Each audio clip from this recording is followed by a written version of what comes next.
In 2025, Canada's Wonderland in Vaughan, Ontario, Canada will debut this large new launch coaster dubbed AlpenFury. It is a Premier Rides dual launch coaster that is sure to be a crowd pleaser. In this video, I will be going over all you need to know about AlpenFury, and I will then go over my thoughts on it. So first, let's start with the stats for this ride. We have a height of 164 feet, a drop of 154 feet, a top speed of 71 miles an hour, and we have a total length of 3,281 feet of track. And this coaster also has 9 inversions, which is tied for the most inversions on a coaster in North America, other one being Steel Curtain at Kennywood, and it also breaks the world record for most inversions on a launch coaster.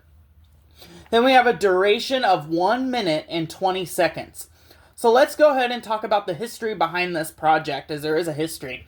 In July of 2023, a survey was sent out to select pass holders by Canada's Wonderland, asking for their thoughts on what type of coaster concept they would like to see, and one of those concepts was a blast coaster concept, which involved a coaster shooting out of Wonder Mountain, which at the time it was labeled as a wing coaster in the survey.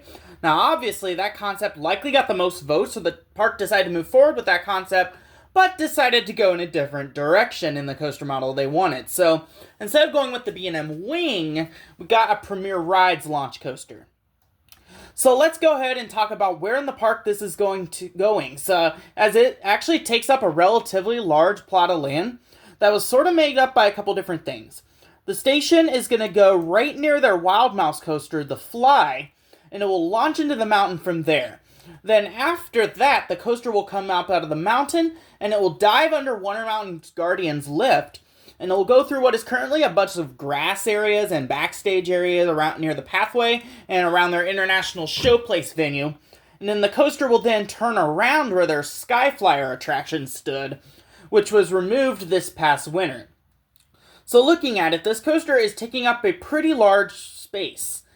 Also, one thing I'm really impressed about is that they're able to fit this in through the mountain without taking anything out of the mountain outside of just storage space. For those who don't know, there are currently 3 attractions that utilize Wonder Mountain at Canada's Wonderland. The other ones being Wonder Mountain's Guardian, Vortex, and Thunder Run. Also, according to the park in a recent construction tour of the site, they are actually planning on adding another level inside the mountain to allow for future space for new attractions, which is very impressive. I'm looking forward to see what they do with that. And then, so now let's go ahead and get into the ride experience. First, you will take a right-hand turn out of the station, and we'll go straight into a small booster launch. I'm honestly not expecting much from this launch, as the whole purpose of it is to just give you a slight boost. You then go up into this slightly upward right turn, and then dive into the mountain into the main launch. Then after that, you'll come blasting out of the mountain into this wonky-looking inverted top hat-like element, which actually looks pretty cool. From the looks of it, there will be fire blasting out as you come blasting out, as that will be really cool. So it reminds me of Volcano, the blast coaster at King's Dominion. This is probably the reincarnation of that, but it's not at King's Dominion. And then after that, you then thread through the supports of Guardian and into a sharp right bank, which I'm sure will be fun. You then, after that, will go up into your next inversion, which is a giant zero-G stall over the pathway. Now, this looks awesome. Not just to ride, but for those walking on the pathway heading towards Flight Deck and Time Warp, you'll be able to look up and watch this thing go over the pathway, which will make for some nice photo opportunities. Then after that, you will go into the turnaround element, which reminds me a lot of the treble clef element on Fury 325 at Carowinds. But at the top, you then invert and twist down, which that would be pretty cool. Then you go up over the pathway again into this double flip inversion element, where you take a left-hand flip up and then a right-hand flip down. Then after that, you go into another double flip element. This time, you flip to the left-hand side both times. Then after that, you then go into this twisted hump over the drop. We'll see if you get some airtime there. I'm personally not expecting much airtime, but we'll see. We've been surprised before. Then after that, you'll go into this right-hand corkscrew over Vortex's drop. and then you go into this double up, threading through Vortex's lift structure into the brake run, and that concludes your ride experience. Now let's get into some of my thoughts of this. I think this is a great addition to Canada's Wonderland. They were really lacking that high thrill launch coaster. The other launch coaster they have is Backlot Stunt Coaster, that is a family launch coaster, so this should fill that high thrill launch gap they were missing.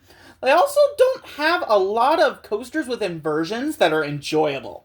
Yukon Striker sort of does that, but that is a dive coaster. Dive coasters aren't really that thrilling outside of the drop. The other coasters with inversions that they have are not really that well loved, so this should gift them that another coaster with inversions that is enjoyable. However, one thing that this does not fill that Canada's Wonderland honestly needs is ejector airtime. Leviathan and Behemoth are more about floater airtime, and Yukon Striker is about the drop and graceful inversions.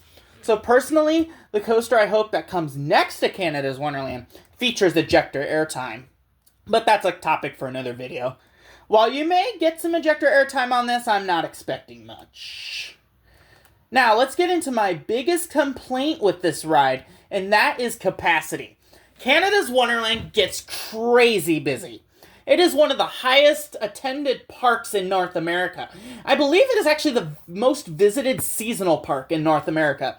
And this coaster is going to run 2 trains with 18 riders per train. In my opinion, that is unacceptable for this park. This ride is going to be very popular when it opens, and it'll probably be one of the most popular rides in the park for a long time. Look at Leviathan, Behemoth, and Yukon Striker.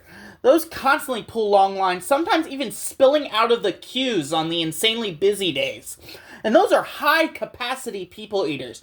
With this only running 2 trains with 18 riders, I really hope they put some of the best operators on the crew for this ride so they can constantly be pumping out those trains to try and get as many people through there as possible. Because I can see this getting crazy long lines, especially during its first few seasons.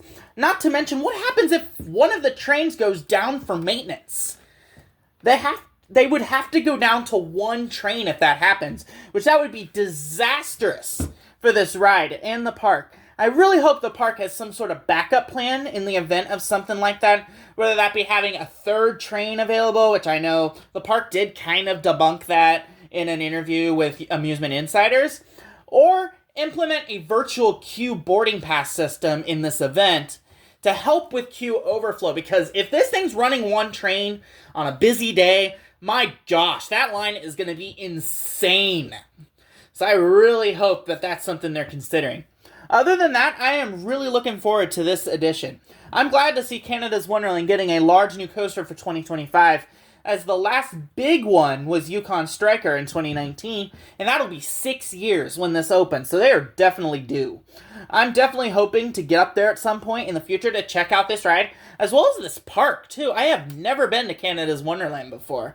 So thank you guys for watching. Be sure to like, subscribe, comment, and share with your friends. And make sure you turn on those post notifications so you cannot miss another video. And I'll see you guys next time.